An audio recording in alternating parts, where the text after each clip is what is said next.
ใจสาวอพยพหลบภัยน้ำตาทุกคนหลั่งไหลเมื่อได้ใครพาดบ้านเมืองมา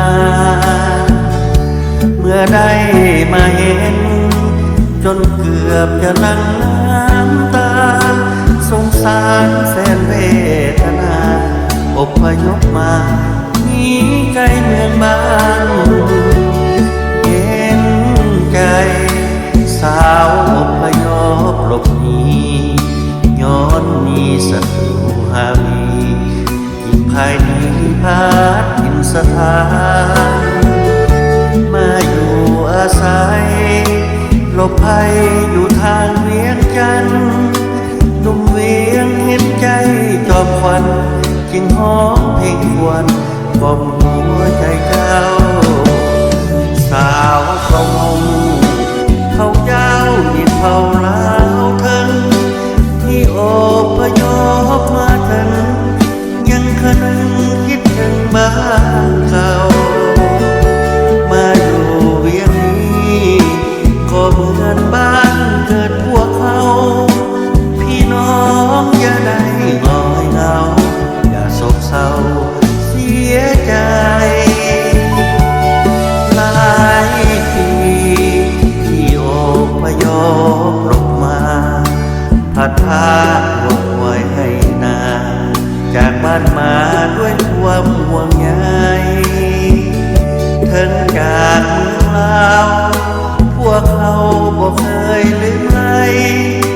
หากยามบ้านเมืองสิ้นไปจะหวนคืนไปถิ่นฐานบ้านเก่า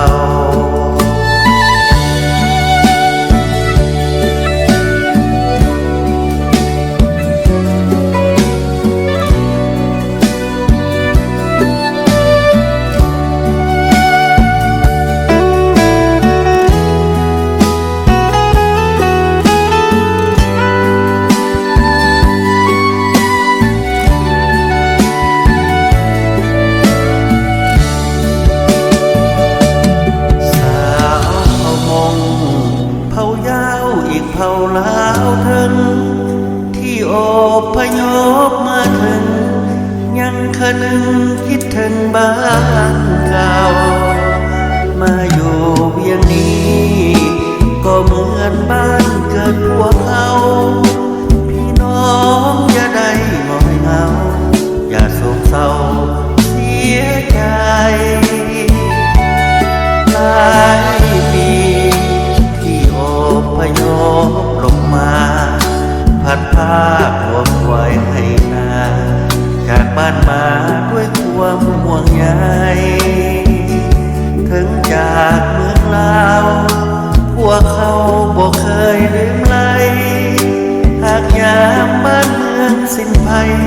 จะหวนคืนไปถิ่นฐานบ้านเรา